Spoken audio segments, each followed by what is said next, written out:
All right, how you guys doing today? We about to get into First Corinthians chapter 3. First things first, though, make sure you like that video, hit a little exit full screen, scroll a bit, like it, and then full screen it back up. You feel me? First things first, well, second things second, I would like to apologize if you hear any geese.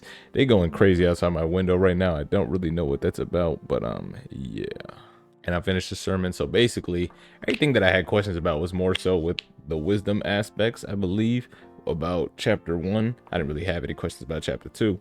And in chapter 1, it was basically saying how he uses the foolish things to teach what's wise and he'll destroy the wisdom. But basically, it's the smart people that are going to see what Jesus did on the cross as, oh, that's foolish. But he uses us foolish people, or, the simple things to explain the complex things and the foolish to explain the wise, basically giving us no excuse to, be able to spread the gospel. I swear, Pastor Paul does such a great job at explaining these things. It's so clear.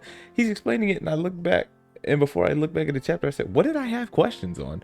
Go back, and I said, all right, he hit this, boom, boom, boom, and I said, it's really just super clear now. I don't really know how I had questions about this. I'm thankful that I'm able to watch sermons and understand.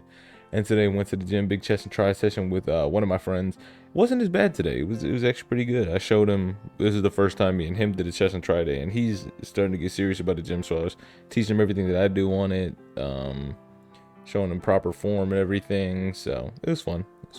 And I'm about to go out to lunch with two of my friends in another 20-ish minutes, so that'll be fun as well. Brothers and sisters, I could not address you as people who live by the Spirit, but as people who are still worldly, mere infants in Christ. I gave you milk, not solid food, for you were not yet ready for it. Indeed, you are still not ready. You are still worldly. For since there is jealousy and quarreling among you, are you not worldly? Are you not acting like mere humans? For when one says, I follow Paul, and another, I follow Apollos, are you not mere human beings? What, after all, is Apollos? And what is Paul? Only servants through whom you came to believe, as the Lord has assigned to each his task. I planted the seed. Apollos watered it, but God has been making it grow. So neither the one who plants nor the one who waters is anything, but only God who makes things grow. The one who plants and the one who waters have one purpose, and they will each be rewarded according to their own labor. For we are co-workers in God's service. You are God's field, God's building. By the grace God has given me, I laid a foundation as a wise builder, and someone else is building on it. But each one should build with care. For no one can lay any foundation other than one already laid, which is Christ Jesus. If anyone builds on this foundation using gold, silver, costly stones, wood, hay, or straw, their work will be shown for what it is, because the day will bring it to light. It will be revealed with fire, and the fire will test the quality of each person's work. If what has been built survives, the builder will receive a reward. If it is burnt up, the builder will suffer loss, but yet will be saved, even though only as one escaping through flames. Don't you know that you yourselves are God's temple, and God's Spirit dwells in your midst? If anyone destroys God's temple, God will destroy that person, for God's temple is sacred, and you together are that temple. Do not deceive yourselves. If any of you think you are wise by the standards of this age, you should become fools so that you may become wise. For the wisdom of this world is foolishness in God's sight, as it is written, He catches the wise in their craftiness. And again, the Lord knows that the thoughts of the wise are futile. So then, no more boasting about human leaders. All things are yours, whether Paul, or Apollos, or Cephas, or the world, or life, or death, or the present, or the future. All are yours, and you are of Christ, and Christ is of God. So Paul is saying here, you say you follow Paul, you say you follow Apollos, but really, I planted the seed, and Apollos watered it, but God has been making it grow. Therefore, Paul planted the seed, he's the gardener. Apollos watered it, he is also a gardener. But God is making it grow. God is the sun. So you're saying, oh yeah, this gardener, he planted me. He loves me so much, so I follow him because he planted me. And I follow this gardener because he watered me. But really, the sun that doesn't ever leave, except for nighttime, I guess. But it's bigger than both the gardeners. That's who you should be following. And also, the sun, Jesus. Peep the analogy. You feel me? So neither the one who plants nor the one who waters is anything but God who makes it grow. But the people who are planting and watering have one purpose and will be rewarded to each of their own labor. And this is also saying that you in own turn will become a gardener, He's just, planting and watering it so that one day you can plant and water your own. Paul laid the foundation, but everybody else is supposed to build it up. No one can lay a foundation other than the one already laid, which is Jesus. But Paul is laying in Jesus' name. He's laying that foundation in Jesus' name. and you're supposed to choose what you're going to build your foundation with, and this is going to be seen through the levels of heat, whether you're, you know, lukewarm, hot, cold, whatever the case may be. And whatever you build, it's going to be revealed with fire, and the fire is going to test quality. Obviously, you use hay. Obviously, if you use hay or straw, you're going to get burnt up. So the work's going to be burnt and you'll suffer loss, but he himself will be saved. And I wonder what this is talking about. Obviously, our bodies are going to be burnt, but I thought it was talking about faith. You're building up your faith, and you could build it with gold, silver, precious stones, wood, hay, or stubble. And then your faith's going to be tested by fire to see if you're really truly faithful, right? But it also says you yourself will be saved. Or is that just talking about your spirit? Your body can die and the faith with it, kind of. Because the foundation's there. Jesus laid a foundation. But if also Jesus didn't lay a foundation, people without a foundation, what are they getting burnt? Is their plot of land getting burnt, or what's the case here?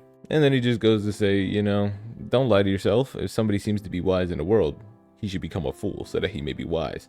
You know, the smartest people, they're talking about some, oh yeah, the earth, it's evolution. Yeah, it's made 4 billion years ago. Yeah. But if I say 6,000 years, they're going to call me stupid. So if you think you're wise, believe in evolution, become a fool and say the earth was made 7,000 years ago, which it was according to the biblical timeline. Right? But the wisdom of this world is foolishness with God. Evolution, that's cap to God. God's looking at, I didn't make no monkey become a human. I didn't make these single cell organisms become humans. I made a human, I made a monkey, I made a fish, I made these single cell organisms. I did it all. What is this evolution? What is that? Brother, what? Brother, ugh.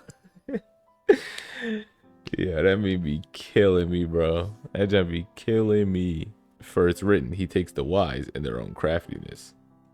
What does that mean? He taketh the wise in their own craftiness. So he takes by the hands the wise, right? That's what it said. Capturing, grasp, entrap. He traps the wise with their craftiness. They craft all these things, and as you guys will see when my paper is done and I explain my paper to you, he takes the wise by their own craftiness. He takes these things that they think make them so smart, and he traps them in a circle. He says, oh, so this is real, right? So the example that I'm working with right now, dinosaurs lived on Pangaea, right? Pangaea disassembled 200 million years ago. Therefore, dinosaurs did not live past 200 million years because the asteroid hit it while it was one thing, and then the winter happened and killed all of them, right? So why are the dinosaur fossils up until 66 million years ago if Pangaea disbanded 200 million years ago? And if that's the case, why did we test the asteroid, whatever's, it's coming back 66 million years? And if we've barely found any remnants of the asteroid, why are we saying that this asteroid has created an iridium layer all throughout the world? He gets them first. He says, oh yeah, Pangaea, that's when the dinosaurs lived. Yes. 200 million years ago? Yes. Why the fossils 66 million years ago? I don't know. Well, it's because of plate tectonics and can't fool God, bro. You just can't do that. You can't do that, man.